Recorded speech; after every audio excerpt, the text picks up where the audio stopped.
आपके प्रवचनों से जो सारा गुजरात में एक हलचल मच गई है, तो इसमें आप कुछ खुलासा कर सकते हैं? किस संबंध में? कुछ एक एक बात। अगर गांधी जी के बारे में बोलेंगे और किसी के व्यक्ति के बारे में बोलेंगे, वो आप बोला है ऐसे गैर समझूत हो गई है। आज तो हमने सुना तो उसमें कुछ गैर समझूत नहीं होती है, न आपने गांधी जी की निंदा की है न क्राइस्ट की है, नहीं, मगर गैर समझूत हो गई है सारा गुजरात में। तो आपने गांधी जी की निंदा की, आपने नेहरू जी की निंदा की, तो इसमें आप कुछ खुलासा कर सकते हैं क्या बात है? किसी व्यक्ति की निंदा करने का मेरे मन में कोई सवाल ही नहीं है, और व्यक्ति की निंदा का कोई प्रयोजन भी नहीं है।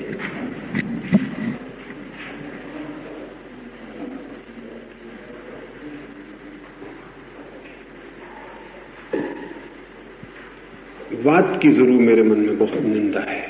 वाद संप्रदाय, चाहे वो राजनीतिक हो चाहे धार्मिक हो, सब तरह के बाड़े टूटने चाहिए और मनुष्य का मन सोचने समझने के लिए मुक्त होना चाहिए।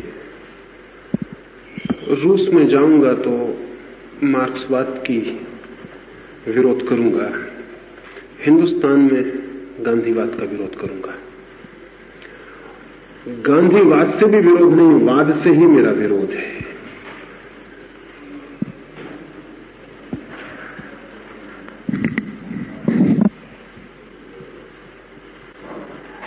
और अब तक दुनिया में जैसा भी हुआ है, चाहे क्रांतियां हुई हैं, सब क्रांतियां वाद आधारित थी, इसलिए सारी क्रांतियां असफल हो गई, कोई क्रांति सफल नहीं हो सकी।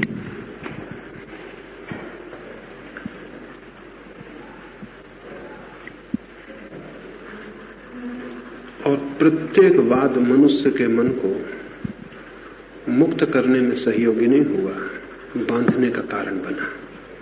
और जरूरत इस बात की कि मनुष्य की समझ इतनी मुक्त हो, समझ विकसित होनी चाहिए, और इतनी विकसित होनी चाहिए कि हम प्रत्येक समस्या का सीधा साक्षात्कार कर सकें।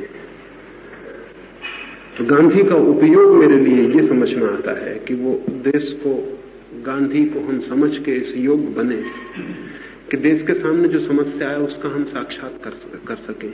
लेकिन हमेशा ये होता है कि वाद से घिरा हुआ जो मन है वो समस्या का सीधा साक्षात्कार कभी भी नहीं करता। उसका वाद ने उत्तर पहले दे रखा है, समस्या नई है, उत्तर पुराना है। वो उस पुराने उत्तर को ठोकने की कोशिश करता है समस्या के ऊपर। उससे समस्या तो हल नहीं होती और उलझती चली जाती है। प्रत्येक महापुरुष अपनी समस्या का साक्षात्कार करने की कोशिश करता है, लेकिन न तो वो समय रह जाता पीछे, न वो समस्या रह जाती। अनुयायी उस समस्या और समाधान को लेकर पीछे की परिस्थितियों में जो उपद्रव खड़ा करते हैं उससे नुकसान पहुंचता। गांधी ने अपनी समझ, अपनी सूझ के अनुसार किन्हीं स्थितियों में कुछ प्रयोग किए, जैसे कि चरखे का प्रयोग था। गांधी की समझ के लिए जो भी उपयोगी मालूम पड़ा उन्होंने किया। शायद उस स्थितियों में कुछ और किया जाना कठिन भी था, लेकिन अब पीछे खादी और चरखा सिद्धांत की तरह हमारे पीछे पड़ गया, और अब आने वाले समय में हम उसका उपयोग आर्थिक सिद्धांत की तरह करना चाहेंगे तो हम नुकसान पहुंचाते हैं मुल्क को। इसलिए मैंने कहा कि अगर हम वाद को पकड़ के चलते तो हम देश की हत्या कर लेंगे। और लोगों ने कहना शुरू कर दिया कि मैंने कह दिया कि गांधी जी देश के हत्यारे। मैंने कहा कि अगर गांधी के बात को हम आगे भी मानते हैं तो देश की हत्या हो जाएगी। और ये सवाल गांधी के बात का नहीं, किसी भी बात को, वो अपनी समय की और परिस्थिति का उत्तर होता है। समय और परिस्थिति रोज बदल जाती है और वाद कभी बदलता नहीं। वाद जिद करता है कि हम वही रहेंगे जैसे हम थे, और हर नई परिस्थिति में हर पुराना वाद उपद्रव का कारण होता है। इसलिए जिस देश को जितनी तीव्रता से विकसित होना हो उसको वाद से उतना मुक्त होना चाहिए, समझ विकसित होनी चाहिए, और हम नई परिस्थिति का सामना कर सकें उसके योग्य हमें बनना चाहिए। तो जैसे मेरा कहना है कि आने वाले भविष्य में भारत में टेक्नोलॉजी का जितना विकास हो उतना हितकर है, और अगर हम चरखा और खादी जैसी बातों पर अटकते हैं तो वो टेक्नोलॉजी के विरोध की बातें हैं, उनसे टेक्नोलॉजी विकसित नहीं होती, टेक्नोलॉजी को नुकसान पहुंचेगा।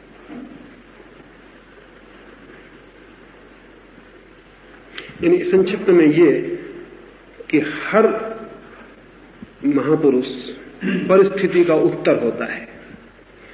परिस्थिति बदल जाती है, महापुरुष मर जाता है, लेकिन उत्तर पकड़ जाता है और फिर हम उत्तर को ठोकते चले जाते हैं। और अगर उत्तर का कोई विरोध करे तो हम समझते हैं कि उस महापुरुष का विरोध हो गया। ये इतनी ना समझी की बात है जिसका कोई हिसाब नहीं, जिसका कोई हिसाब नहीं।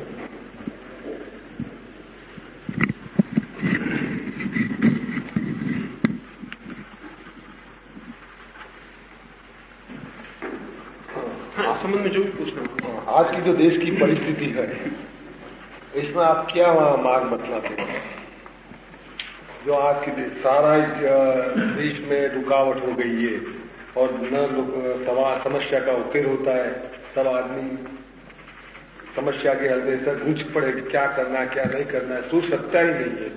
तो आप तो बताया कि मन को सोच के जो वो समस्या का हल करना चाहिए, एक तो रास्ता बताया है और कुछ रास्ता है। असल बात जो है एक एक परिस्थिति का सवाल नहीं है, परिस्थिति को सामना करने की वृत्ति का सवाल है। वो मुल्क के पास नहीं है। मुल्क के पास समस्याएं हैं, परिस्थितियां हैं, लेकिन कैसा व्यक्तित्व इन परिस्थितियों का मुकाबला कर सकता है वो व्यक्तित्व नहीं है मुल्क के पास। और उस व्यक्तित्व को बनाने की न हम कोई चेष्टा कर रहे हैं और न ही हमने 3000 वर्षों में वो व्यक्तित्व बने इसके आधार रखे हैं, बल्कि वो व्यक्तित्व न बने इसकी हमने सारी कोशिश की है। और अब हम क्या करते हैं कि हम एक एक परिस्थिति का मुकाबला करने की कोशिश करते हैं, जो कि गलत है। इससे वो जो आप कहते हैं उलझन पैदा हो गई है। यानी मामला ऐसा है जैसे एक बच्चे के सामने गणित के 50 प्रश्न रख दिए, वो इस प्रश्न को हल करने की कोशिश करता और पूछता है इसको कैसे हल करूं, इसको हल कर लेता तो दूसरा उसके सामने रख देते हैं, वो उसके सामने सवाल उठता है कैसे हल करूं। सवाल असल में एक सवाल हल करने का नहीं, सवाल गणित को हल करने की बुद्धि पैदा करने का है। तो एक एक पर्टिकुलर सवाल नहीं है महत्वपूर्ण, महत्वपूर्ण मुल्क के व्यक्तित्व में सवालों को हल करने की क्षमता का है। राजनीतिज्ञ को सवाल होता है एक एक सामने उसका कि आज ये भाषा का सवाल आ गया, इसको कैसे हल करें, कल प्रांत का सवाल आ गया, इसको कैसे हल करें, परसों ये सवाल आ गया। ये सवाल रोज आते रहेंगे, अगर आप हल भी कर लेंगे तो 25 दूसरे सवाल आ जाएंगे। असली सवाल यह है कि मुल्क के पास सवालों का साक्षात्कार करने की, हल करने की प्रतिभा नहीं है, और प्रतिभा को विकसित करने के जो उपाय हैं उनका हम कोई उपयोग नहीं कर रहे। अब जैसे मेरा कहना यह है कि प्रतिभा को विकसित करने का पहला तो उपाय यह है कि भारत के मन को सब तरह के अंधविश्वास से मुक्त करना चाहिए, क्योंकि अंधविश्वास सोचने नहीं देता।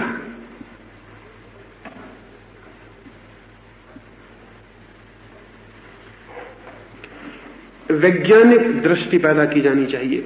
भारत के पास कोई वैज्ञानिक दृष्टि नहीं है, तो किसी भी सवाल से हम जूझते हैं हमारी दृष्टि बिल्कुल अवैज्ञानिक होती है। जैसे उदाहरण के लिए जिनकी वजह से विवाद सारे खड़े हो गए, जैसे मेरा कहना है कि भारत के सामने पिछले 50 वर्षों में एक सवाल था हिंदू मुसलमान का। हमने उस सवाल के साथ जो भी व्यवहार किया बिल्कुल अवैज्ञानिक था। उसके परिणाम में हिंदुस्तान पाकिस्तान बटा और वो सवाल खत्म भी नहीं हुआ। वो सवाल अपनी जगह खड़ा है, वो सवाल अपनी जगह खड़ा है और पूरा मुल्क बट गया, वो एक अलग बेवकूफी हो गई। और वो पूरा मुल्क बट के हमेशा के लिए सवाल खड़ा कर गया जो कि अब चलेगा, जिसका कि अंत नहीं सूझता अब क्या होगा। तो हमने उस सवाल के साथ जो भी किया वो अवैज्ञानिक था। जिससे मेरा कहना है कि, और यही सारी की सारी बातें लोगों को लगती हैं कि मैं गांधी जी के खिलाफ कह दिया, गांधी जी से मुझे कुछ लेना देना नहीं, लेकिन हमने 50 साल में क्या किया वो हमें सोचना पड़ेगा। मेरा कहना है कि हिंदू मुस्लिम एकता की बात उठा के हमने मुल्क को नुकसान पहुंचाया। सवाल था भारतीय एकता का, सवाल हिंदू मुस्लिम एकता का था ही नहीं कभी। लेकिन जैसे हमने कहा कि हिंदू मुस्लिम यूनिटी, वैसे हमने हिंदू मुसलमान को बहुत महत्व दे दिया, जो महत्व अतिशय हो गया। और जितना हम ये कहते चले गए हिंदू मुस्लिम एकता, उतना मुसलमान को भी दिखाई पड़ने लगा कि मेरी एकता के बिना कुछ होता नहीं है, मैं महत्वपूर्ण हूं। हमने एक सिग्निफिकेंस दिया मुसलमान को और हिंदू को, और दोनों को हमने उपद्रव बना लिया। जरूरत इस बात की थी कि हम कहते भारतीय एकता, न हिंदू का सवाल है न मुसलमान का, और हम इस बात पे जोर देते कि जो आदमी हिंदू होने का दावा करता, मुसलमान होने का दावा करता, वो भारतीय एकता को तोड़ता है। तो हमने उल्टा किया, हमने कहा हिंदू मुस्लिम दोनों भाई भाई हैं, अल्लाह ईश्वर तेरे नाम है। और हमने जो प्रक्रिया की उसमें हमने हिंदू मुस्लिम को मिटाने की कोशिश नहीं की, हिंदू मुस्लिम को स्वीकार कर लिया, उनको स्वीकृति दे दी, फिर उनको स्वीकार करके मिलाने की कोशिश की। अब मेरा कहना यह कि स्वीकृति खतरनाक हो गई, ये महंगी पड़ गई। और गांधी जैसे भले आदमी भी इस भूल को नहीं पकड़ पाए और अपने को हिंदू कहते रहे निरंतर कि मैं हिंदू हूं। अगर गांधी ने भी हिम्मत कर ली होती ये कहने की कि मैं सिर्फ आदमी हूं और मैं भारतीय हूं, मैं हिंदू नहीं हूं, तो हिंदुस्तान का इतिहास दूसरा होता। लेकिन वो नहीं हो सका। और जो हमने कोशिश की वो कोशिश तोड़ने वाली सिद्ध हुई, वो कोशिश बनाने वाली सिद्ध नहीं। अब भी वही हाल है, अब भी हम वही सब कहे चले जाते हैं और दूसरी समस्याएं खड़ी होती हैं तो उनके सामने भी हम वही पुराने हल मौजूद करते हैं। ये जो और कोई 2-3 हजार साल से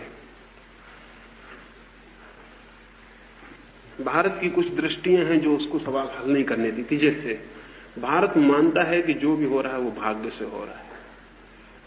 अब जो कौम भी मानती है कि भाग्य से हो रहा है वो परिस्थितियों का मुकाबला करने में असमर्थ हो जाती है। वो कैसे समर्थ होगी? परिस्थिति सामने आ जाती है और वो भाग्य को मानने वाली कौम है। जब तक हिंदुस्तान के दिमाग से भाग्य की धारणा ही नहीं मिटती तब तक पुरुषार्थ की संभावना पैदा नहीं होगी। यानी ये मेरा कहना, ये बेसिक सवाल है, ये कोई आज की राजनीति के सवाल नहीं है, कल की राजनीति के सवाल नहीं है। भारत की प्रतिभा को भाग्यवादी होने से बचाने की जरूरत है। लेकिन स्कूल में बच्चों को हम आज भी भाग्यवाद के खिलाफ कुछ भी नहीं समझा रहे हैं और हम चाहते हैं कि समस्याएं हल हो जाएं। अगर 20 साल आने वाली पीढ़ी को हम भाग्यवाद के खिलाफ समझा सकें और पुरुषार्थ के लिए तैयार कर सकें और आने वाली पीढ़ी के दिमाग में ये बात बिठाई जा सके कि जो भी हो रहा है वो अन्यथा हो सकता है, बदला जा सकता है, वो हमारे हाथ में है और कोई भगवान तय नहीं कर रहा है, कोई भाग्य तय नहीं कर रहा है, तो 20 साल के भीतर भारत की प्रतिभा में खूबी आ जाएगी कि वो समस्याओं को सामना कर सके। पश्चिम में समस्या खड़ी होती तो वो उसको हल करने की कोशिश करते हैं। हमारे सामने समस्या खड़ी होती तो हम उसके कारण खोज लेते हैं और खत्म हो जाती बात कि वो समस्या क्यों है। यानी वो कैसे बदलेगी ये सवाल नहीं है। अगर भारत गुलाम हो गया तो हम कहते हैं फूट थी इसलिए गुलाम हो गया। बस जैसे कि एक्सप्लेनेशन मिल गया, कारण मिल गया और बात खत्म हो गई। और 1000 साल तक हम गुलाम नहीं रहते कभी भी। वो हमारा भाग्यवादी दृष्टिकोण था जिसने हमको गुलाम रखा। फूट मूट का कारण नहीं है, मेरी अपनी समझ ये है, क्योंकि जितनी फूट हम में दुनिया की सब कौमों में, ऐसा कोई फूट हम में ही है ऐसा नहीं। वो प्रोटेस्टेंट और कैथोलिक उतनी लड़ता है जितना हिंदू मुसलमान लड़ते, सारी दुनिया लड़ती है। फूट मूट हम में नहीं है कोई। हम में और उनमें एक ही फर्क है कि वो चीजों को बदलने का विश्वास रखते हैं कि हमारे हाथ में है, और हम मानते हैं कि चीजें हो रही, हमारे हाथ में कुछ भी नहीं। और आज भी साधु सन्यासी समझाया चलाया जा रहा है, ये बातें समझा रहा है गांव गांव में वो। अब मेरा कहना यह कि 50 साल के लिए हिंदुस्तान को साधु संतों से बचाने की कोशिश करनी चाहिए, नहीं तो हिंदुस्तान मर जाएगा। मगर ये खतरे की बात है, ये झगड़े की बात है। मेरा कहना यह कि साधु जिसको सन्यास लेना है वो छोड़कर चला जाए, जंगल में बैठे, जिसको जाना हो वो वहां जाए। लेकिन अब गांव में साधु सन्यासी को शिक्षा देने का उपाय बंद किया जाना चाहिए। जिसकी मर्जी हो सन्यास लेना हो वो जंगल में जाए, उनके पास बैठे सीखे, कोई मनाही नहीं है। लेकिन अब भारत की जो पिटी पिटाई परंपरा है उसको यहां सिखाने के स्रोत बंद होने चाहिए, और नहीं तो वो फिर नई पीढ़ी को बिगाड़ जाते हैं। अब एक स्कूल का लड़का है, वो भी जाके जोशी को चारा न दे के हाथ दिखलाता है, तो भारत का भविष्य अच्छा नहीं है। ये स्कूल का बच्चा, यूनिवर्सिटी में पढ़ने वाला लड़का है, एमएससी पढ़ता है, लेकिन परीक्षा के वक्त हनुमान जी पे जाकर नारियल चढ़ाता है। इससे भारत की प्रतिभा विकसित नहीं हो पाएगी, इससे भारत की प्रतिभा को नुकसान पहुंच रहा है। और इसलिए मेरे सामने इमीडिएट सवाल नहीं है कि ये सवाल कैसे हल हो। मेरे सामने सवाल ये है कि हमारा माइंड किसी भी सवाल को हल क्यों नहीं कर पाता, और फिर वो हम उसमें उलझ जाते हैं। हल होता नहीं है, सवाल खड़ा रहता, हम उलझते चले जाते हैं। और ये जो एक साइंटिफिक आउटलुक कैसे पैदा हो, सारे मुल्क के विचारशील लोगों को इस दिशा में लग जाना चाहिए कि साइंटिफिक आउटलुक कैसे पैदा हो। अब अभी मैं कलकत्ते में था, एक मित्र डॉक्टर के घर ठहरा, निकलने लगा। डॉक्टर FRC ऐसे पढ़ा लिखा आदमी है, यूरोप से लौटा हुआ है। उसके लड़की को छींक आ गई और उसने मुझे कहा कि 2 मिनट रुक जाइए। तो मैंने उसको कहा कि तुम डॉक्टर हो, तुम्हें समझना चाहिए कि छींक क्यों आती है, तुम भी नहीं समझते। उसने कहा वो सब मैं समझता हूं, लेकिन हर्जा क्या है, 2 मिनट रुक गए तो हर्ज क्या है। अब ये जो माइंड है, ये मुल्क की समस्याएं हल नहीं होने देगा, ये नहीं होने देगा। क्योंकि समस्या के लिए एक संघर्ष करने वाला मन चाहिए, जो चीजों को बदलने की सोचे, तोड़ने की सोचे, नया करने की सोचे, वो हमारे पास नहीं है। मुंबई में आपने बताया था कि एक विचार की प्रक्रिया शुरू होने की जरूरत है और उसके लिए समाज को एक शौक दिया है। इसी गांधी और सेक्स के विचारों का अनुसंधान में और बाद में जो हलचल मची थी, इसके पश्चात आपको ऐसा नहीं लगता कि समाज अभी तक पूरा तैयार नहीं हुआ? आप जिन दिनों के इंतजार कर रहे थे वो अभी तक नहीं आए। ये तो ठीक कहते हैं ना, समाज तो तैयार है ही नहीं। यानी मुझे कोई आश्चर्य नहीं हुआ है जो हलचल मची उससे, वो तो मैं जानता था कि वो मचेगी। आश्चर्य मुझे इससे नहीं हुआ कि हलचल मची, आश्चर्य मुझे इससे हुआ कि जो लोग मेरे पक्ष में हैं उनकी हिम्मत मुझे बिल्कुल नहीं मालूम पड़ी। मेरे विपक्ष में जिन्होंने कहा उन्होंने तो हिम्मत से कहा, उन्होंने हलचल भी मचाई। लेकिन जो मेरे पक्ष में, वो प्राइवेट में तो मुझसे कहते हैं कि हम आपके पक्ष में हैं, मुझे पत्र लिखते हैं, लेकिन खुले में वो कहने की तैयारी में नहीं। आश्चर्य मुझे इससे नहीं हुआ कि हलचल मचे, मैं तो चाहता हूं कि हलचल मच जाए, उसमें क्या हर्जा होने वाला है। मुझे 10-25 गाली पड़ती, इससे क्या बनता बिगड़ता है। इस मुल्क में कुछ लोगों को गाली खाने के लिए तैयार होना चाहिए, नहीं तो हलचल होगी ही नहीं, उससे कोई फर्क नहीं पड़ता, उससे कोई फर्क नहीं पड़ता। आश्चर्य मुझे इससे हुआ कि जिन लोगों से हम आशा कर सकते हैं, जो सोचते हैं, विचारते हैं, इंटेलेक्चुअल्स हैं, वो भी हिम्मत करके बाहर पक्ष में खड़े हो सकते हैं, वो मुझे नहीं दिखाई पड़ी। वो जो प्रतिक्रियावादी वर्ग था वो तो शोरगुल मचाएगा जोर से, इसमें कोई शक शुबा नहीं, वो तो मचाना चाहिए उसको, ना मचाता तो आश्चर्य होता। वो तो बिल्कुल ही ठीक हुआ, उसमें तो कुछ अड़चन नहीं हुई, और वो चीजों को तोड़ मरोड़ के भी मचाएगा, क्योंकि उसके सिवा मचा नहीं सकता। क्योंकि जो मैं कह रहा हूं सीधे सीधे उसका विरोध नहीं किया जा सकता। उसका तो उपाय एक ही है कि प्रसंग के बाहर मेरी बातों को निकाल के और उनको नए अर्थ दे के उसका विरोध किया जाए। वो भी मेरी समझ में आता है कि हमेशा का रास्ता हुआ है, उससे कोई हैरानी नहीं हुई। हैरानी मुझे इससे हुई कि ये जो विरोध में इतना शोरगुल मचा है, इसके विरोध में जो एक इंटेलेक्चुअल सोच विचारशील लोगों का मुझे साथ मिलना चाहिए, वो हिम्मत से पब्लिक में साथ देने को तैयार नहीं। उससे मुझे आश्चर्य हुआ, लेकिन उसकी भी चिंता नहीं, क्योंकि मुझे इससे कोई फर्क नहीं पड़ता कि मेरे साथ कोई है कि नहीं। इससे मुझे कोई भी फर्क नहीं पड़ता, क्योंकि न तो मुझे किसी की पूजा चाहिए, न कोई संप्रदाय बनाना है, न कोई ऑर्गेनाइजेशन बनाना है। मुझे उससे कोई फर्क नहीं पड़ता, न मेरा कोई स्वार्थ है जो कि नुकसान होगा या फायदा होगा, वो कुछ भी नहीं है। इसलिए कितने लोग मुझे गाली देते हो, कितने लोग स्वीकार करते हैं, इससे फर्क नहीं पड़ता। एक ही मुझे फर्क का मालूम पड़ता है कि विचार की प्रक्रिया अगर पैदा हो तो वो हमेशा शौक से पैदा होती और कभी पैदा नहीं होती। आप तब से इंतजार कर रहे थे, तब वो समय आया। बातों को आप पहले कह सकते। ना 2 साल मैं मेरा जो है ना कुल जमा, मैं समय का इंतजार नहीं कर रहा। 2 साल में क्या फर्क पड़ने वाला, 20 साल में इस मुल्क में फर्क नहीं, इस मुल्क में 2000 साल में फर्क नहीं पड़ता, तो 2 साल में क्या फर्क पड़ना है। यानी हमारी चिंतन की प्रक्रिया तो इतनी अवरुद्ध हो गई कि 2000 साल में भी हमें कोई खास फर्क नहीं पड़ता, तो वैसे ही चलता है। वो सवाल नहीं था, मैं तो केवल प्रतीक्षा कर रहा था इसका कि मुझे सुनने वाला वर्ग तो हो जिससे मैं कह सकूं, तो मैं एक दफा घूम लूं, लोग मुझे सुन लें। आखिर नहीं तो इतना शोरगुल भी नहीं मच सकता था। इतना शोरगुल मचा वो भी इसलिए मच सका कि मुझे सुनने वाला एक वर्ग पैदा हुआ है, और स्वार्थी तत्व को घबराहट पैदा हुई कि मुझे सुनने वाला वर्ग मुझे सुनेगा तो खतरा है। सुनने वाला वर्ग ही ना हो तो मेरी बात को कहने की क्या जरूरत है। मैं कह भी दूं तो कौन उसे सुनने की फिक्र करता। जो मैं कह रहा हूं हिंदुस्तान में हजारों लोग कहते हैं, आप में से कई लोग कहते होंगे। वो शोरगुल नहीं मचता है। शोरगुल मचने का कारण तब होता है जबकि मुझसे कोई खतरा पैदा हो, नहीं तो नहीं होता।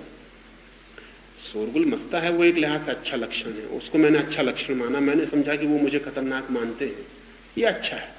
यानी वो इतना मानते हैं कि मेरी लोगों तक कोई पहुंच हो सकती, लोग मेरी बात सुन सकते हैं, और उनको डर पैदा हुआ कि मेरी बात न पहुंचे, तो मैं समझता हूं कि ये अच्छा हुआ है, ये एक शुभ लक्षण है।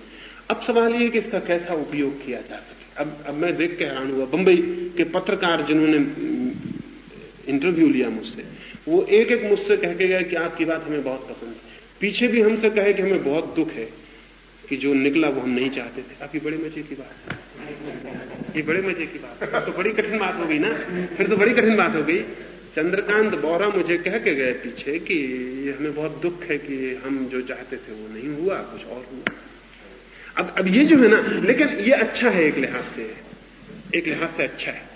इसमें मुझे कोई दुख का कारण नहीं दिखाई पड़ता। मैं तो चाहते ही हूं कि वो जो हलचल मची वो बंद ना हो जाए, उसको जारी रखिए। कोई फिक्र नहीं कि मेरे विरोध में भी चले तो कोई हर्जा नहीं है, वो जारी रहे तो मैं निपटारा कर लूंगा। वो तो आखिर अगर कोई पत्र मेरे संबंध में गलत भी लिख के प्रचार करे तो कितनी देर चल सकता है। आखिर जनता को जाकर मैं सीधी भी तो बात कर लूंगा, उससे कोई फर्क नहीं पड़ता। तो मैं तो मेरे खिलाफ अभी एक किताब लिखी किसी ने सूरत से, तो उनको मैं चिट्ठी लिखा, वो मुझे जवाब भी नहीं दिया। उनको मैं चिट्ठी लिखा कि बहुत मैं धन्यवाद करता हूं तुम्हारा, इसको गांव-गांव पहुंचाओ ताकि जगह लोग प्रश्न पूछने लगेंगे तो मैं उत्तर दे सकूं। वो पूछे तो मुझसे, वो जिस संबंध में भी पूछना चाहे तो मैं उत्तर देने को तैयार हूं। तो वो जो हलचल चली है उसको जारी रखिए। और ये मैं चाहता हूं कि शौक जोर से लगे। वो सिर्फ गुजरात में हुआ, मैं चाहता हूं पूरे मुल्क में हो। वो अभी सिर्फ गुजरात में हुआ, मैं चाहता हूं पूरे मुल्क में होना चाहिए। इसमें भी कोई फर्क नहीं पड़ता कि उस शौक लगने में मैं बिल्कुल खत्म हो जाऊं तो भी हर्जा नहीं है। अगर इतना भी काम हो जाए कि लोग सोचने लगे कुछ मुद्दों पर, तो भी काम पूरा हो जाता है। कुछ लोगों को तो कुर्बानी देनी पड़ेगी सिर्फ इसलिए कि लोग सोचने लगे। वो मैं जो चाहता हूं वो सोचें, ये तो बहुत दूर की बात है, लेकिन वो सोचें तो भी काफी है। क्योंकि मेरी अपनी समझ ये है कि एक बार आदमी सोचना शुरू कर दे तो गलत चीज के साथ बहुत देर तक राजी नहीं रह सकता है, उसमें टूट शुरू हो जाएगी। और ये आप ख्याल कर लें कि हिंदुस्तान में शौक देने की व्यवस्था ही नहीं है।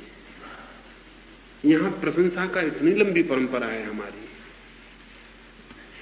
कि वो शिष्टाचार का हिस्सा हो गया है कि अगर मुझे कोई बोलता है कि गांधी जी के संबंध में बोलो तो इस शिष्टाचार का हिस्सा है कि मैं उनकी प्रशंसा करूं। अगर मेरे संबंध में आपको बोलने के लिए लाया जाए तो आप शिष्टाचार मान के मेरी प्रशंसा करेंगे। ये बड़ी झूठ बात हो गई है, इससे चिंतन पैदा नहीं होता। तो मैं तो चाहता हूं कि कुछ लोग शौक दें, कुछ लोग चीजों को तोड़ें, कुछ जो बहुत दिन से कहा चला जा रहा है उसके खिलाफ कुछ कहें।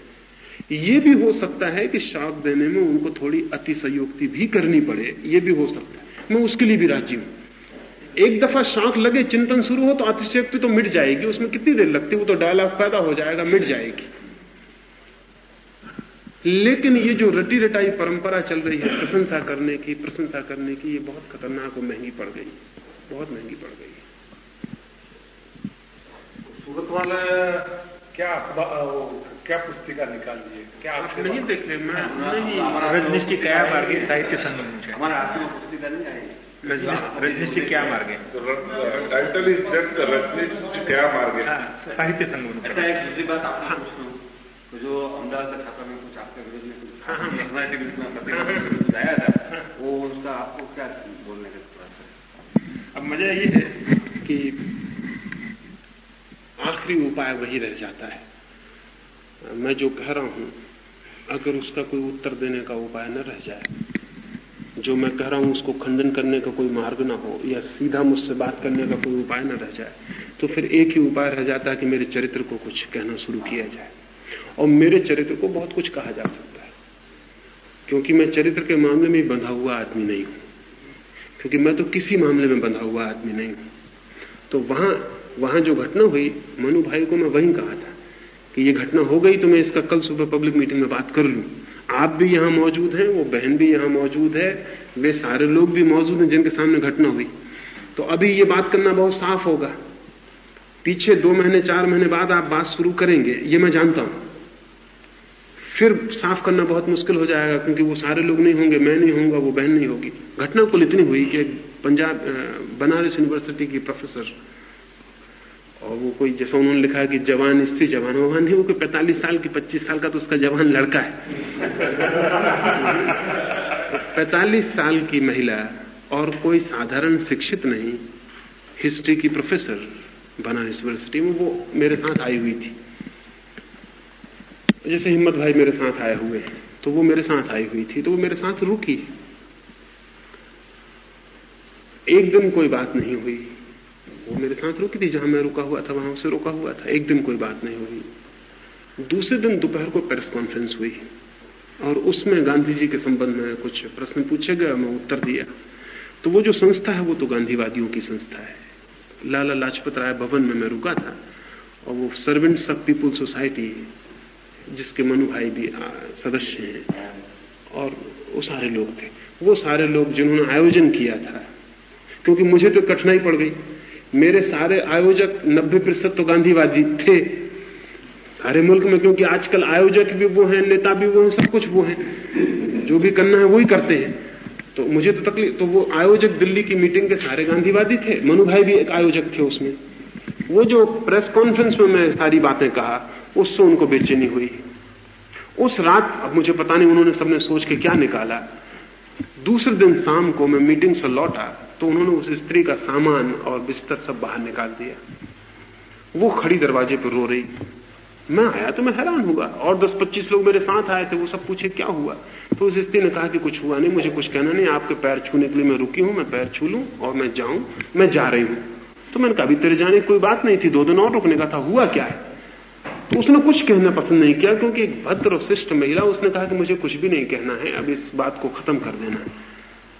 लेकिन ये मुझे अच्छा नहीं मालूम पड़ा कि वो बिना ही कुछ पता चले वो चली जाए। तो मैंने पूछने की कोशिश की तो उसने मुझे अंततः बताया कि मेरा सामान बाहर निकाल दिया है और मेरे साथ अभद्र व्यवहार किया है और मुझसे कहा कि आप हमारी संस्था से बिना पूछे उनके साथ कैसे रुकी। तो ये तो पहले दिन जब वो मेरे साथ आई थी तब बात उठानी थी तो और अगर कुछ भी कहना था तो मुझसे कहना था, क्योंकि मैं उनका मेहमान था, वो मेरे साथ थी। तो आप उनके साथ क्यों रुकी यहां, और ये अनुचित है उनके साथ यहां रुकना, और इसलिए हम आपको दूसरे कमरे में ले जाते हैं, यहां से आपको ले जाएंगे। तो उसका जबरदस्ती सामान निकाला तो वो हैरान हो गई और वो एक भद्र महिला को अजीब सा मालूम पड़ा। मैंने कहा भी आके कि ये तो मुझे कहना था आके, और ये भी 1.5 दिन बाद आप कह रहे हैं, जैसा अभी 2 महीने बाद वक्तव्य दिया, ऐसा 1.5 दिन बाद वो काम किया।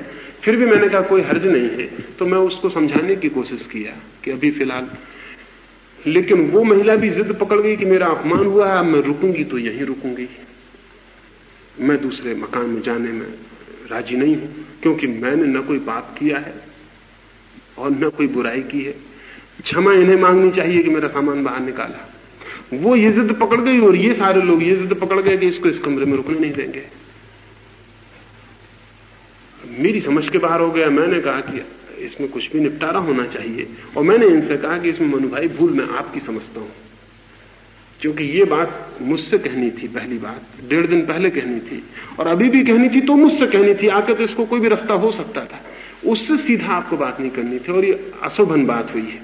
और इसलिए मैं उसके पक्ष में हूं, मैं उसके पक्ष में हूं कि वो ठीक कह रही है, उसको जिद करनी चाहिए।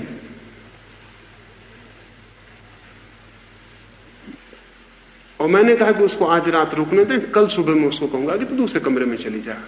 वो मेरी समझ की बात होगी, लेकिन अब ये गड़बड़ करें। पर ये सारे लोग जिद पकड़ लिए, वो पूरा का पूरा जैसे कॉन्स्पिरेसी हो, जिद पकड़ लिए कि नहीं, उसको हम यहां रुकने नहीं देंगे। तो फिर मैंने कहा फिर इसका एक ही रास्ता है कि मैं भी आपकी संस्था छोड़ के चला जाऊं,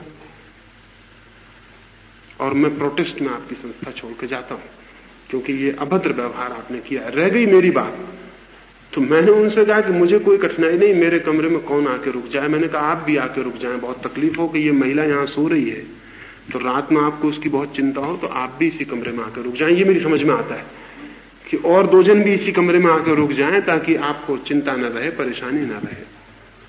फिर मैंने कहा कि दूसरे दिन कल सुबह मैं पब्लिक मीटिंग में इसकी बात कर लूंगा, ताकि ये बात जाहिर हो जाए, क्योंकि बात तो चलेगी, क्योंकि चलने के लिए आयोजन किया गया ऐसा मुझे मालूम पड़ता है।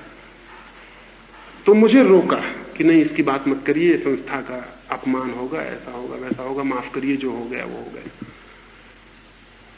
दूसरे दिन जो सब्जेक्ट था वो था सेक्स एंड लाइफ, तो उस सब्जेक्ट को बदल दिया, कहा कि सब्जेक्ट को बदल दे, तुमको डर हुआ कहीं मैं इसके सिलसिले में वो बात न करूं, उसको भी बदल दीजिए, धर्म पर ही बोलिए। ये सारा हुआ। तीसरे दिन सांझ को चलते वक्त ये सारे लोग मुझसे क्षमा मांगने आए थे कि माफ करिए, वो जो हो गया गलती हो गई, ये हो गया वो हो गया। मैंने कहा कि उसकी मुझे चिंता नहीं, जो हो गया। अब पीछे इसकी क्या चर्चा चलाइएगा वो थोड़ा सोचने का है, क्योंकि चर्चा तो ये चलेगी, ये तो रुकने वाली नहीं है। और आपने मुझे चलाने नहीं दी, मैं चला देता तो वो अच्छा होता। 2 महीने वो चुप रहे, अब वो प्रेस कॉन्फ्रेंस बुला के वो सारी बात कहते हैं। और पीछे जो हिस्सा उन्होंने जोड़ दिया वो भी मैं नहीं सोचता था कि मनु भाई को वैसी शिष्टता करनी चाहिए।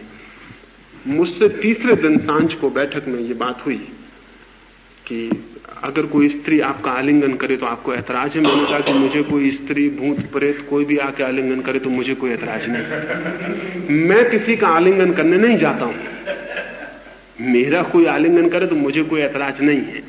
हाँ, वो नारगोल में हुआ ना।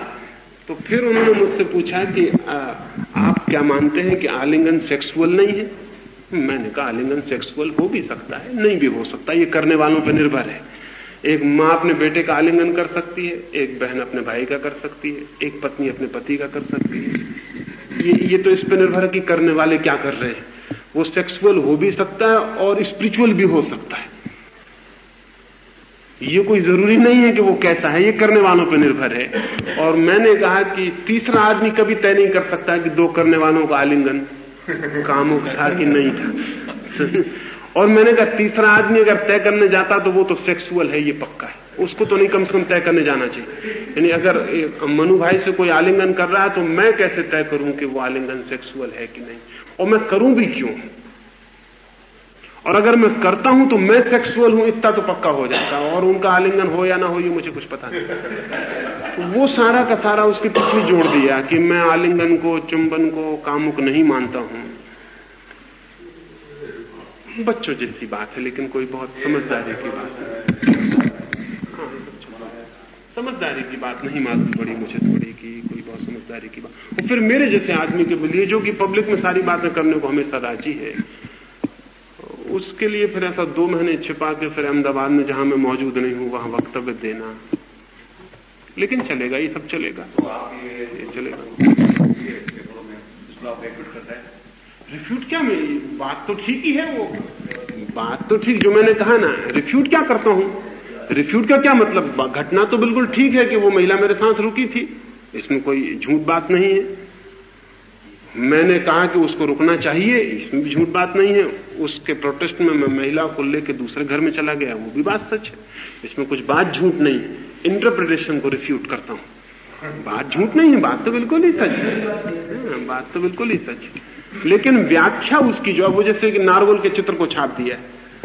अब वो तो 1000 लोगों के सामने वो महिला आके मेरे से गले मिल गई, उसका फोटो निकाल लिया, फिर उस फोटो को छाप दिया।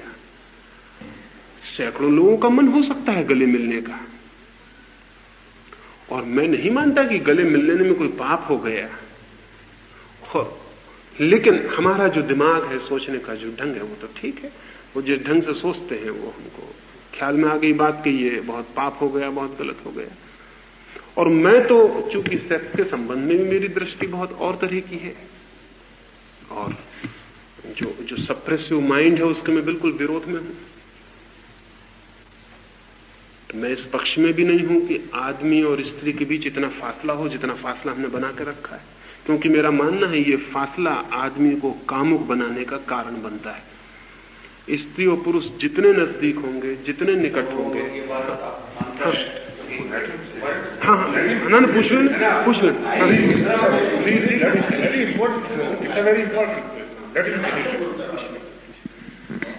स्त्री और पुरुष के बीच जितना फासला कम हो, और स्त्री पुरुष होने के लिए जितने कम कॉन्शियस रह जाएं, बच्चे और बच्चियां इस तरह पाले जाएं कि उन्हें पता ही ना चले कि वो लड़के हैं या लड़कियां हैं, इतने निकट खेलें और कूदें, साथ तैरें और दौड़ें कि उनके बीच में एक दीवार खड़ी ना हो जाए, उतना ही अच्छा और कम सेक्सुअल समाज हम निर्मित कर सकेंगे। जितना फासला होगा, जितनी दीवार होगी, जितनी हम दूरी को बनाए रखने की कोशिश करेंगे, उतना सेक्सुअलिटी समाज में पैदा होगी। तो मैं तो ये जो हमारा समाज, मेरी दृष्टि में पश्चिम से भी ज्यादा सेक्सुअल भारत का समाज है। हालांकि पश्चिम में हमें दिखाई पड़ता है कि लोग साथ नाच रहे हैं और नंगे घूम रहे हैं और तालाबों पर तैर रहे हैं, लेकिन उनसे ज्यादा कामुक हमारी दृष्टि है। हम ऊपर से तो दूर दूर दिखाई पड़ते हैं और चित्त भीतर से निरंतर यही सोचता है। अब मेरा यही, मैं मनु भाई को और उन मित्रों को वहां कहा था कि मैं वहां सोया हूं उस कमरे में, चिंता मुझे होनी चाहिए या चिंता उस महिला को होना चाहिए, लेकिन मनु भाई अपने कमरे में सो रहे हैं और रात भर नहीं सो पाए और चिंतित हों तो बड़ी तकलीफ थी। भाई तुम यहीं आ जाओ, तुम भी यहीं सो जाओ, ये भी समझ में आता है, लेकिन तुम अपने कमरे में क्यों परेशान हो? और 2 महीने तक परेशान रहो और 2 महीने तक तुम्हें नींद ना आए और चलता रहे दिमाग में, तो ये सेक्सुअल माइंड का लक्षण हुआ। ये कोई बहुत स्वस्थ, ये कोई अच्छी चित्त का लक्षण है। तो हम अपने से तो बच्चे का समाज अच्छा है, इतना एकदम नहीं कह देता हूं, क्योंकि पूरा समाज की बाबत नहीं कह रहा हूं, यानी इतना हाँ ना में जवाब नहीं दे सकता हूं कि हमसे अच्छा है या बुरा है। कुछ मामलों में हमसे अच्छा है, कुछ मामलों में हमसे बहुत बुरा है। हाँ, हमसे अच्छा है, हमसे अच्छा है, हमसे अच्छा है, लेकिन जैसा होना चाहिए वैसा नहीं है। यानी जो मैं कह रहा हूं हमसे अच्छा है, लेकिन जैसा होना चाहिए वैसा नहीं है, क्योंकि हमसे अच्छा जो है वो सिर्फ इसी कारण है कि सप्रेशन उठ गया है, लेकिन सप्रेशन इतना पुराना था कि इतनी तेजी से उठ गया है कि दूसरी अति पर डोलने की स्थिति पैदा हो गई। वैसे जैसे एक आदमी 20 दिन उपवास कर ले और फिर एकदम से उसको भोजनालय में छोड़ दिया जाए लाके, तो वो एकदम से पागल की तरह खाने लगे और बीमार पड़ जाए। फिर भी मैं कहूंगा कि भूखे मरने की बजाय ज्यादा खा के मर जाना अच्छा है। फिर भी मैं ये कहूंगा, भूखे मरने की बजाय ज्यादा खा के मर जाना अच्छा, ये मैं कहूंगा। लेकिन इसका मतलब ये नहीं है कि मैं ज्यादा खाने वाले की तारीफ कर रहा हूं। मैं ये कह रहा हूं कि खाना सम्यक होना चाहिए, लेकिन अगर बहुत दिन तक समाज को भूखा रखा जाए तो लोग ज्यादा खा के मरने की हालत में पैदा हो जाते हैं। हिंदुस्तान का समाज उतना सप्रेसिव नहीं था जितना ईसाइयत सप्रेसिव रही पश्चिम में, और उस सप्रेशन की वजह से जब सप्रेशन टूटा तो लोग पागल की तरह सेक्स की तरफ दौड़ पड़े। लेकिन वो सम्यक हो जाएगा, कितनी देर तक दौड़ेंगे? वो एक आने वाले 20-25 वर्षों में पश्चिम की हालत सम हो जाएगी, लेकिन हमारी हालत सम कभी नहीं हो सकती। वो हमारा रिप्रेशन जारी है, जारी है, हम सिखाए चले जा रहे हैं वही। हमारा बूढ़ा आदमी भी सेक्स से मुक्त नहीं हो पाता, वो 80 साल का भी हो जाए तो भी मुक्त नहीं हो पाता। उसका माइंड वही काम करता रहता है, वो जिंदगी भर का दबाया हुआ हिस्सा पीछा करता है। तो मेरी दृष्टि यह है कि चित्त की जो सरलता और सहजता है उसकी स्वीकृति होनी चाहिए, उसको ऊंचाई की तरफ रूपांतरण करने की चेष्टा होनी चाहिए, लेकिन दमन के मैं पक्ष में नहीं हूं।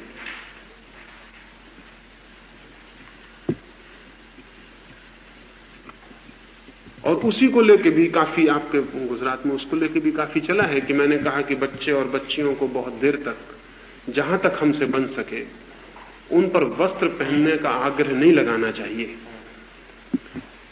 मेरा कहना यह कि जब छोटे बच्चे 7-8 साल के बच्चे तो घर में हो तब तक तो हमें बिल्कुल आग्रह नहीं लगाना चाहिए कि वो नंगे घर में घूम सके, खेल सके।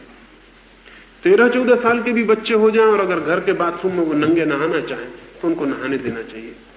अगर 13-14 साल तक के बच्चे, लड़के और लड़कियां एक दूसरे के शरीर से परिचित हों तो शरीर के प्रति जो जुगुप्सा पैदा होती है बाद में वो विलीन हो जाएगी। नहीं तो आज बहुत जुगुप्सा है, बहुत बहुत तीव्र इच्छा है एक दूसरे को देखने की। बूढ़े से बूढ़ा आदमी भी स्त्री को देखेगा तो उसकी आंखें उसके कपड़ों में घुस जाएंगी। वो उसकी बचपन से अटकी रह गई इंक्वायरी, वो पकड़ी है उसके दिमाग में, वो उसको खाया जा रही। आदिवासी के पास जाकर देखे तो उसको कोई फिक्र नहीं। यानी यह हालत थी कि मेरे एक मित्र कोई 30 वर्ष तक आदिवासियों के बीच रहे। उन्होंने कहा जब शुरू में मैं गया तो आप आदिवासी स्त्री के स्तन पर हाथ रख के पूछो को ये क्या है तो वो कहेगी बच्चे को दूध पिलाते। बस वो इतना कहेगी, वो एक इंक्वायरी की बात है। हमने पूछा कि ये क्या, तो वो कहेगी कि हम इससे बच्चे को दूध पिलाते। ठंड। अब ये स्वस्थता, लेकिन ये हमारे मन में कैसे हो सकती है? हमारी कल्पना के बाहर है। और होना यही चाहिए कि शरीर की बाबत यही दृष्टि हो कि वो काम का एक उपकरण है। फिर एक तरफ हम दमन करते हैं और दूसरी तरफ नंगी तस्वीरें बनाते हैं, नंगी फिल्में बनाते हैं, नंगे पोस्टर बनाते हैं, नंगी किताबें छापते हैं, फिर उनमें हम तृप्ति करते हैं देख देख के।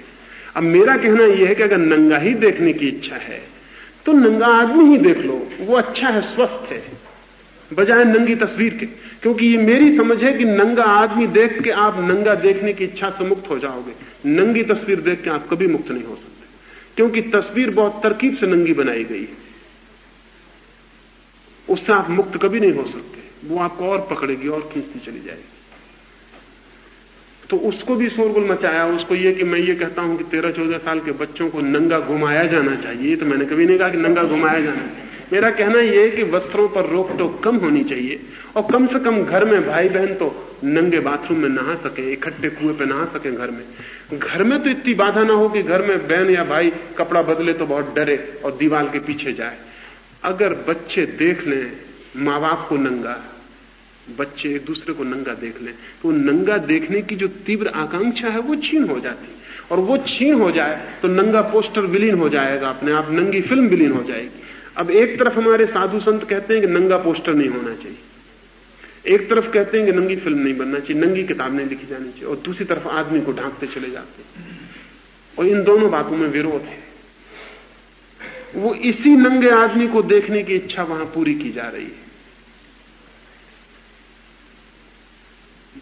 तो ये जो, पर इनको बिगाड़ के तो रखा ही जा सकता है, इन सबको तो बिगाड़ के रखे। अभी मैं कल मुझे किसी ने बंबई में एक कार्टून दिखाया, किसी गुजरात के अखबार में निकला होगा, गांधी जी का एक चित्र है और एक बूढ़ी चरखा काट रही है, उसका दर्शनी लिखा हुआ है, और मेरा एक चित्र है और 2 नंगे लड़के और लड़कियां खड़े हुए हैं, दार्शनिक। मैं ये चाहता हूं कि आदमी नंगे खड़े हो जाएं, और अब मजा यह है कि मैं ये चाहता हूं कि आदमी का नंगापन मिट जाए, और नंगापन पैदा किया है हमारे छिपाने ने। जितना हमने छिपाया आदमी उतना नंगा हो गया है। और कपड़े हम सोचते हैं कि छिपाने के लिए हैं, तो आप बिल्कुल गलती में, आप कपड़े हजारों साल से उघाड़ने के काम में आ रहे हैं।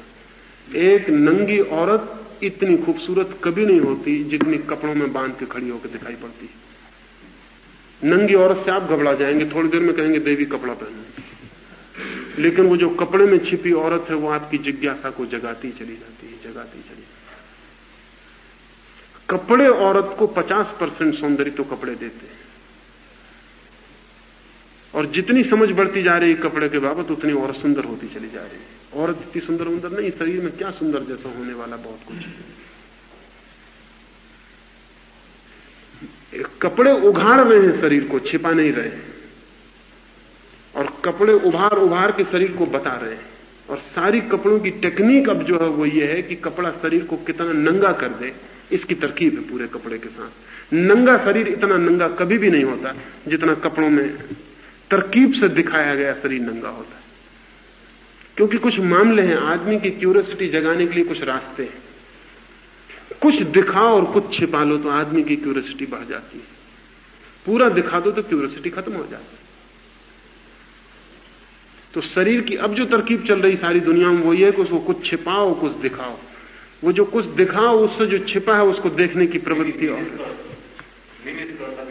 हाँ, वो सब निकलेगा, वो सब निकलेगा, वो निकलेगा ही।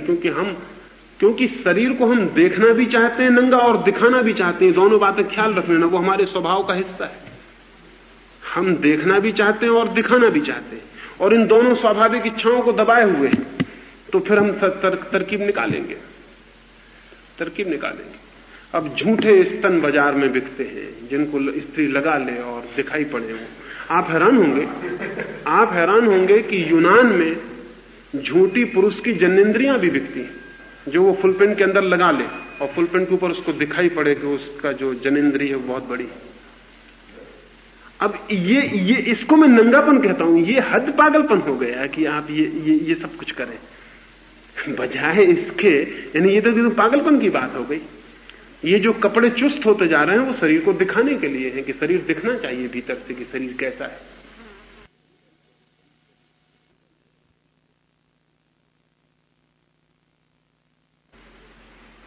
और कपड़े चुस्त से चुस्त होते चले जा रहे हैं, और उन चुस्त कपड़ों में नंगे शरीर को दिखाने की आकांक्षा तीव्र होती चली जा रही है। देखने की भी इच्छा है, दिखाने की भी आकांक्षा है, और इस सब को जाल में छिपाते हैं और सीधी साफ बात करना नहीं चाहते हैं। जो भी सीधी और साफ बात उसको करने बहुत घबराते हैं। तो वो कठिनाई तो है, जो मैं कह रहा हूं वो कठिनाई तो है, उसको बिगाड़ के भी रखा जा सकता है, उसके खिलाफ भी चलाया, लेकिन मेरी इच्छा है कि उसको मैं कहूंगा, जो मुझे ठीक लगता है वो कहना चाहिए, और कुछ लोगों को हिम्मत करनी चाहिए कि वो कहें, शायद समाज धीरे धीरे सोचने विचारने को राजी हो, कुछ समझ पड़े। धर्म के अंदर बात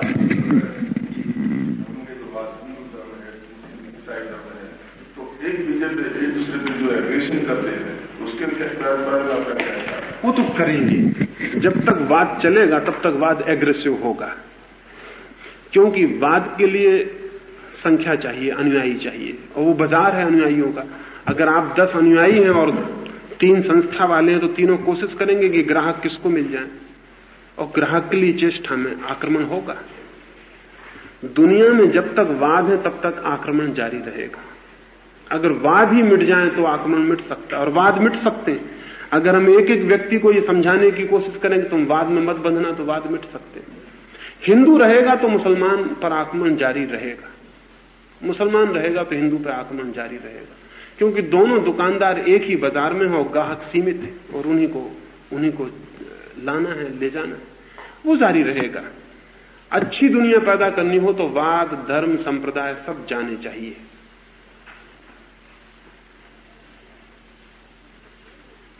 और कुछ कठिनाई नहीं है। अगर 20 साल के लिए मुल्क तय कर ले और स्कूल और कॉलेजेस में बच्चों के दिमाग से हिंदू, मुसलमान और ईसाई और जैन होने का भाव मिटा दे, तो 20 साल में खत्म हो जाए 2000 साल का पागलपन, उसमें कोई ज्यादा दिक्कत की बात नहीं। लेकिन वो नहीं होगा, वो तो उधर भी धर्म शिक्षा देने की चेष्टा चलती है, वहां भी उनको पकड़े रहो, अपने जाल में निकल ना जाए, इसकी कोशिश चलती है। वो तो एग्रेसिव है।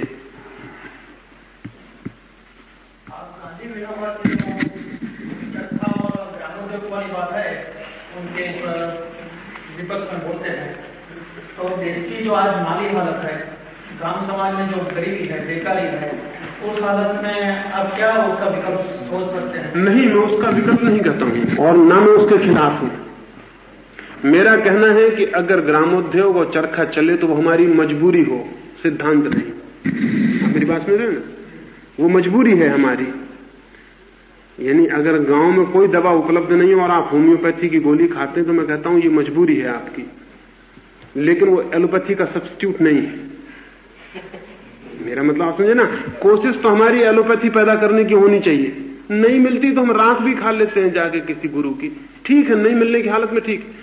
भारत की मजबूरी हो अगर चरखा तो मैं समझता हूं ठीक है, लेकिन सिद्धांत नहीं है वो कि हमको उसके आधार पर इकोनॉमी खड़ी करनी है। वो हमें जानना चाहिए कि इकोनॉमी तो हमें इंडस्ट्री की ही खड़ी करनी है, और आज नहीं कल चरखा चला जाए इसकी कोशिश करनी, चरखा रह न जाए। यानी हमारी चेष्टा तो ये रहेगी कि चरखा विलीन होता चला जाए। चेष्टा हमारी ये रहेगी कि ग्रामोद्योग न रहे, उद्योग इतना केंद्रित हो, इतना विकसित हो, इतना ऑटोमेटिक हो, इतना टेक्नोलॉजिकल हो कि छोटे छोटे उद्योग न रह जाएं। चेष्टा हमारी ये होनी चाहिए। मेरा मतलब आप समझे ना?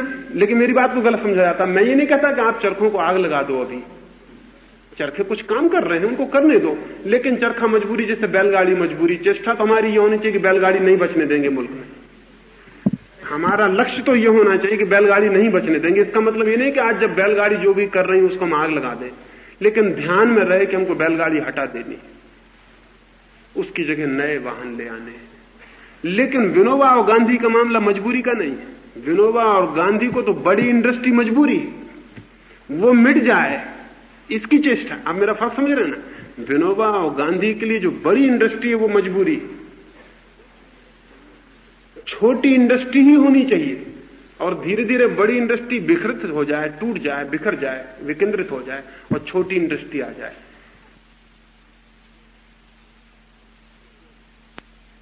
अवैज्ञानिक मानता हूं 500 परिवारों के लिए 5 चौके काफी हो सकते हैं, और 5 केंद्रित चौके कम खर्च के होंगे, ज्यादा सुविधा के होंगे, ज्यादा वैज्ञानिक हुआ जा सकता है। एक डाइटिशियन रखा जा सकता है जो सारी जानकारी रखता हो खाने के बाबत। कम श्रम लगेगा, कम औरतें उलझेंगी वहां, और औरतों को दूसरे काम में लगाया जा सकता है। सारी चीजें जितनी केंद्रित होंगी उतना कम श्रम लेती हैं, ज्यादा सुविधा लाती हैं, ज्यादा वैज्ञानिक हो जाती हैं। अब हिंदुस्तान भर में कारें बने, ये बिल्कुल फिजूल बात है। एक नगर को कार बनानी चाहिए, पूरे मुल्क के लिए कार का काम पूरा हो जाता है। उस गांव का शिल्प भी विकसित होगा जब वहां कार बनेगी 10-5 पीढ़ियों तक, तो वहां के लोग पैदाइश से कार बनाने के शिल्प को लेके पैदा होंगे, दृष्टि होगी, खोज होगी, बीन होगी। सारे मुल्क में 50 कारखाने खड़े करने की जरूरत नहीं है। जगत का जो विकास है वो केंद्रीकरण की तरफ है, और जितनी केंद्रित व्यवस्था होगी उतनी धन उत्पन्न करने वाली व्यवस्था होती है। हिंदुस्तान हमेशा से विकेंद्रित है, इसलिए दरिद्र है, और अगर आगे भी विकेंद्रित रहेगा तो दरिद्र ही रहेगा, क्योंकि धन पैदा होता है केंद्रित टेक्नोलॉजी से। चरखे से धन पैदा नहीं होता, सिर्फ किसी तरह कपड़ा पैदा हो सकता है, किसी तरह से तन ढक सकते हैं आप, लेकिन चरखा धन पैदा नहीं कर सकता, ये ध्यान रहे। और तन भी बहुत महंगा है ढकना, क्योंकि अगर एक आदमी अपने लायक कपड़ा पैदा करना चाहे तो कम से कम 4 घंटे रोज उसको चरखा चलाना चाहिए, तब वो अपने लायक कोट, कमीज, पैजामा, चादर साल भर की पैदा कर पाए। 4 घंटे आदमी की जिंदगी के सिर्फ कपड़े पहनने के लिए खर्च हो जाएं, ये बहुत महंगा हो गया, आदमी की जिंदगी के साथ खिलवाड़ हो गया। मेरा मतलब आप समझ रहे हैं ना? तो मेरा कहना,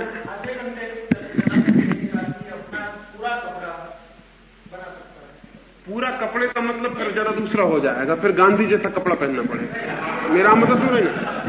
फिर पूरे कपड़े का मतलब होगा गांधी जैसा कपड़ा। मेरा मतलब समझे ना? मैं समझ गया आपका। आधा घंटा क्या आदमी बिल्कुल चरखा ना चलाए, महावीर जैसा कपड़ा पहन सकता है, नंगा खड़ा रहे। ये तो हमारे सिकोड़ने का सवाल है। अगर आदमी को सिकोड़ना है, मैं सिकोड़ने के पक्ष में भी नहीं। मेरा कहना है आदमी का स्वभाव विस्तार का है, और आदमी प्रफुल्ल होता है विस्तार से, सिकोड़ने से कभी प्रफुल्ल नहीं होता। इसलिए साधु सन्यासी आपको कभी प्रफुल्ल नहीं मालूम पड़ेंगे, हमेशा उदास और रोते हुए मालूम पड़ेंगे। जितना चित्त को आप सिकोड़िएगा उतने आप उदास होते चले जाएंगे। मैं इसमें गांधी जी से सहमत नहीं, रविन्द्रनाथ से सहमत हूं। मैं रविन्द्रनाथ से सहमत हूं। रविन्द्रनाथ का कहना है कि कपड़ा उतना पहनो जिससे ज्यादा पहना ना जा सके। तो कोट पहनेंगे वो तो जमीन छूना चाहिए। रविन्द्रनाथ, और मुझे लगता है कि बात ठीक है, आदमी को विस्तार का मौका देना चाहिए, बड़ा मकान होना चाहिए। छोटा मकान आदमी के दिमाग को भी छोटा करता है। कपड़े भी ढीले और बड़े होने चाहिए, बंधे हुए और छोटे कपड़े आदमी को सिकोड़ते हैं। एफ्लुएंस होना चाहिए आदमी के चारों तरफ, उसे लगे कि सब है। लेकिन भारत की अब तक की दृष्टि जो है वो है अपरिग्रह की, कम से कम कम से कम कम से कम कम से कम की दृष्टि मुल्क को दरिद्र बनाती है। मैं उसके पक्ष में नहीं हूं। मेरा कहना है कि ज्यादा से ज्यादा की दृष्टि मुल्क को समृद्ध बनाती है, क्योंकि जो दृष्टि होगी वही हम करेंगे। अगर ज्यादा लाना है मुल्क में तो हम ज्यादा की चेष्टा करेंगे, अगर लाने नहीं तो चेष्टा किस लिए करेंगे। तो मैं गांधी जी और विनोबा जी के सिकोड़ने के वास्ते विरोध में हूं, मैं सिकोड़ने के पक्ष में नहीं हूं। मेरा कहना है मुल्क फैलना चाहिए। ये मैं जानता हूं कि मुल्क गरीब है और हमारे कहने से नहीं फैल जाएगा, ये भी मैं जानता हूं। ये भी मैं जानता हूं कि मजबूरी में हमें उन साधनों का भी उपयोग करना पड़ेगा 10-20 वर्ष। लेकिन ध्यान रहे कि वो हमारी मजबूरी और उनको मिटा देना है, उनको बचने नहीं देना। यानी एक मुल्क हमें पैदा करना है जिसमें चरखे की जरूरत नहीं होगी, जिसमें बैलगाड़ी की जरूरत नहीं होगी। ये मेरी दृष्टि जो मैं कह रहा हूं, सिद्धांतता में पक्ष में नहीं हूं उनके, मजबूरी की तरह उनको स्वीकार करता हूं, इनकार नहीं करता हूं। और यही फर्क है विनोबा और मेरी दृष्टि में। विनोबा के लिए वो सिद्धांत है और ऐसा होना चाहिए सारी दुनिया में, ये ख्याल है। और ये भी ख्याल है कि ऐसा होगा तो दुनिया में शांति होगी, ये मेरा ख्याल नहीं है।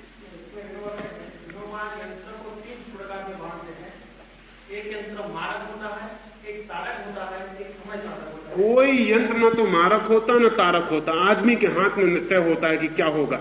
अभी ये पेंसिल से मारक बना सकता हूं, आपकी आंख फोड़ सकता हूं, ये पेंसिल अभी मारक हो जाएगी। मेरा मतलब सुने ना, कोई यंत्र ना तो मारक होता और न तारक होता, आदमी की बुद्धि यंत्र का उपयोग करती है। और आदमी मारक हो तो कोई भी यंत्र मारक है, कोई भी यंत्र। आप ये फोन उठा के किसी की जान ले सकते हैं, खोपड़ी खोल सकते हैं, ये सवाल नहीं है। ये सब जो तरकीबें हैं ना, ये यंत्रों से बचाव के लिए सब हिसाब बांधते हैं वो, कि इतने यंत्रों से बचो, इतने यंत्रों से बचो। एटम बम भी मारक नहीं है, वो किन के हाथ में है ये सवाल है। और मेरी अपनी दृष्टि यह है कि कोई यंत्र मारक नहीं हो सकता। यंत्र कैसे मारक हो सकता है जब तक आप नहीं मारोगे? सारे यंत्र साधक हैं। आदमी को हमें बनाने की जरूरत है, आदमी को विकसित करने की जरूरत है, उसकी शांति और प्रेम को बढ़ाने की जरूरत है कि वो यंत्रों का मारक उपयोग ना करे। और नहीं तो सन्यासी भी जो डंडा लेके चलता है उससे आपकी खोपड़ी खोल सकता है। ये सवाल नहीं है। ये जो विनोबा जी कहते हैं कि मारक तारक वगैरह, ये सब कुछ मतलब की बातें नहीं है। बहुत कुछ कोई मारक नहीं है। यंत्र में क्या शोषण की शक्ति आदमी में है, यंत्र में नहीं है। यंत्र में नहीं है शोषण की शक्ति। ये भी विनोबा गांधी गलत बातें कहते हैं। किसी यंत्र में शोषण की शक्ति नहीं है। शोषण की शक्ति आदमी में है। वो यंत्र अगर समाजवादी समाज हो तो शोषक नहीं होगा, और पूंजीवादी समाज है तो शोषक होगा। तो पूंजीवादी समाज को मिटाना नहीं चाहते, यंत्र को मिटाना चाहते, ये फिर बेईमानी की बात है। अगर यंत्र शोषक है तो इसका मतलब है कि शोषकों के हाथ में है। तो शोषकों के हाथ से तो छीनना नहीं है, उनको तो ट्रस्टी बनाना है और यंत्र को मिटाना है। बड़ी अजीब बातें कर रहे हैं। यंत्र रूस में शोषक नहीं है, हिंदुस्तान में शोषक है। तो हिंदुस्तान में यंत्र कोई खास ढंग की चीज हो जाती है। यंत्र शोषक रहेगा अगर शोषकों के हाथ में है, तो यंत्र शोषकों के हाथ में नहीं रहना चाहिए, समाज के हाथ में रहना चाहिए। मगर गांधी और विनोबा इसके लिए राजी नहीं होते कि यंत्र समाज के हाथ में आए। वो इसके लिए राजी हैं कि यंत्र ही न रह जाए। ये बड़ी अजीब बात है। ये बड़ी अजीब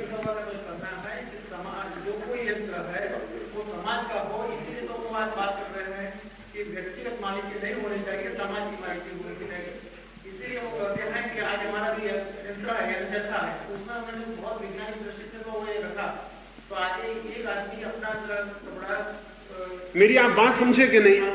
मेरा कहना यह है कि आदमी के पास जिंदगी बहुत छोटी है और बेवकूफी में गंवाने के लिए नहीं है। मेरा समझे ना कि वो अपनी साबुन भी बनाए, वो अपना जूता भी बनाए, वो अपना कपड़ा भी बनाए, ये पागलपन की बात है। आदमी के पास जिंदगी इतनी थोड़ी है, उस थोड़ी जिंदगी को हमें लंबा करना चाहिए। अगर एक आदमी 50-60 साल जीता है तो 20 साल तो सोने में निकल जाते हैं। 20 साल उसके दाढ़ी बनाना और कपड़ा धोना और जूता साफ करना और बाजार जाना, इसमें निकल जाते हैं। 20 साल बचते हैं उसमें वो नौकरी में, दफ्तर नौकरी करता है, पत्नी से लड़ता है, मित्रों के साथ ताश खेलता है, इसमें गंवाता है। आदमी के पास वक्त नहीं बचता कि ऊंची उड़ान ले सके। आपको पता है कि दुनिया में जो भी समृद्ध घर है या समृद्ध परिवार है या समृद्ध समाज है, उन्होंने ऊंची उड़ान ली है। बुद्ध कोई भिखमंगे के घर में पैदा नहीं होते और न महावीर भिखमंगे के घर में पैदा होते। ये सारे के सारे करोड़पतियों के घर में पैदा होते हैं जहां लग्जरी की पूरी व्यवस्था है। तो मन को उड़ने का मौका है। आप पक्का समझ लीजिए कि अमेरिका में वैज्ञानिक पैदा होगा, विचारक पैदा होगा, रूस में पैदा होगा, यहां कहां से पैदा होगा? यहां रोटी खाने की तकलीफ है। समाज एफ्लुएंट होता है तो माइंड ऊपर जाता है। और गांधी विनोबा की बात आप मान लो तो आदमी जूते की कीलें ठोंकता, साबुन बनाता और चरखा चलाता रह जाए, इससे ऊपर नहीं जाता। मेरी आप बात समझ रहे हैं ना? मेरी आप बात समझ रहे हैं ना? मेरा कहना यह है कि समाज का जितना उत्पादन है वो सारा का सारा उत्पादन धीरे धीरे ऑटोमेटिक टेक्नोलॉजी के हाथ में चला जाना चाहिए। हाँ, वो अलग बात कर लेंगे। हाँ, समझिए। हाँ, अलग बात कर लेंगे आपसे।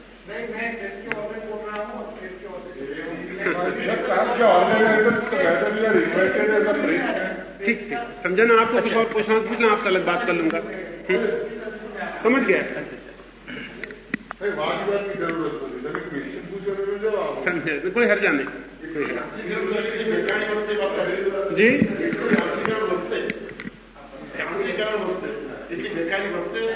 आदमी नहीं, वो कहते हैं जितना यांत्रिकरण बढ़ेगा बेकारी बेरोजगारी बढ़ेगी। एक मिनट। हाँ, कुछ और बातें इनको पूछना, फिर आपसे अलग बात कर लूंगा। बेकारी बढ़ेगी अगर पूंजीवादी समाज रहेगा। मेरा बात समझे ना? अगर समाज पूंजीवादी है तो यंत्र के बढ़ने से बेकारी बढ़ेगी। अगर समाज समाजवादी है तो यंत्र के बढ़ने से आदमी को समय की सुविधा बढ़ेगी, बेकारी नहीं बढ़ेगी। जो आदमी 8 घंटे काम करता था वो 6 घंटे करेगा, 4 घंटे करेगा, 3 घंटे करेगा। लेकिन अगर पूंजीवादी समाज है तो यंत्र काम कर देगा तो 10 आदमियों को बेकार कर देंगे, वो अब एक ही आदमी से काम चल जाएगा। अगर समाजवादी समाज है तो जितना काम 10 आदमी करते थे वही 10 आदमी अब काम करेंगे, लेकिन कल 8-8 घंटे करते थे अब 2-2 घंटे करेंगे। तो समाज बदलना चाहिए, यंत्र नहीं। यंत्र तो समाज के लिए बड़ा हितकारी है, बड़ा हितकारी है। हमें जो तकलीफ हो रही है, जैसे आपका भी कहीं गुजरात में उपद्रव चलता है कि कोई हाँ मिल में अगर लाना है कंप्यूटर और लगाना है, फला करना है, या इंश्योरेंस वाले लाना चाहते तो हमको तकलीफ होती है। वो तकलीफ पूंजीवादी समाज की, कंप्यूटर की नहीं है वो तकलीफ। कंप्यूटर आएगा तो काम हल्का हो जाएगा, कम हो जाएगा, और आदमी के पास सुविधा बचेगी कि कुछ ज्ञान सीखे, कुछ खोजे, कुछ ध्यान करे, कुछ और करे, कुछ उसको सुविधा हो, संगीत सीखे। आप एक बात ध्यान रखिए कि आदमी जो काम भी रोटी कमाने के लिए करता है वो काम कभी आनंदपूर्ण नहीं हो सकता, चाहे कोई विनोबा समझाए, दुनिया में कोई भी समझाए। रोटी कमाने वाला काम कभी भी आनंदपूर्ण नहीं हो सकता। जो काम आदमी हॉबी की तरह, सुख की तरह करता है वो आनंदपूर्ण हो सकता है। एक आदमी सितार बजाए खुशी से तो एक बात है, और आप 2 घंटे की नौकरी दे के सितार बजवाएं, बिल्कुल बात दूसरी हो गई, बिल्कुल बात दूसरी हो गई।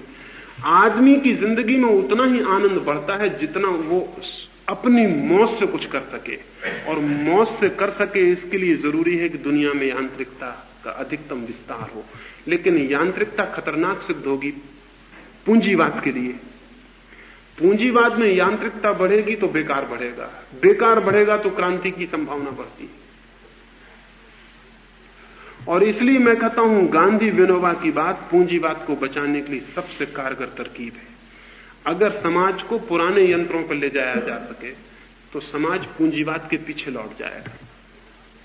समाजवाद पूंजीवाद के आगे की मंजिल है और पीछे की मंजिल नहीं है। वो जब तक केंद्रित उद्योग ना हो पूंजीवाद पैदा नहीं होता, और पूंजीवाद पैदा ना हो तो समाजवाद भी नहीं आता।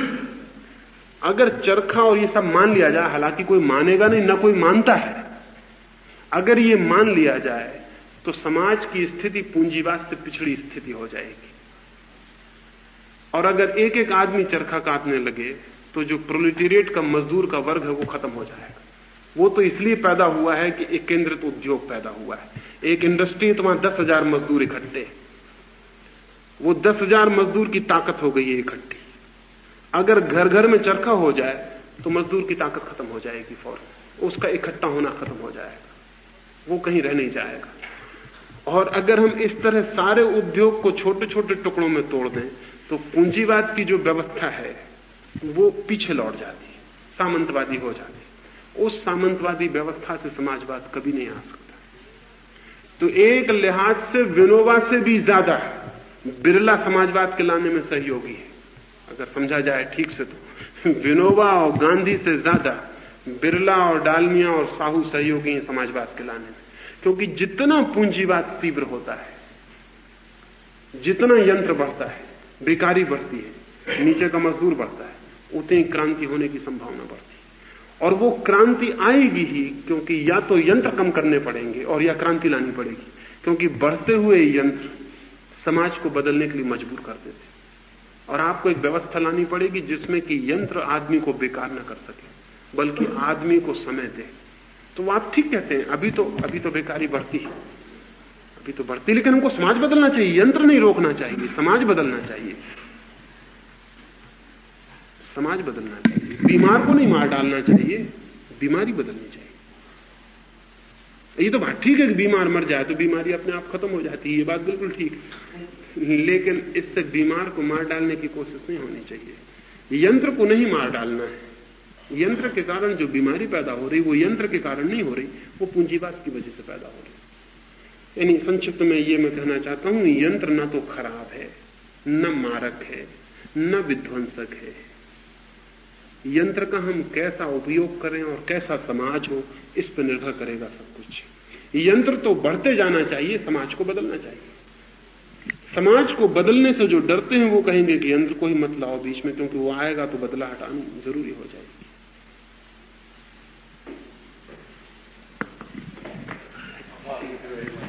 आनंद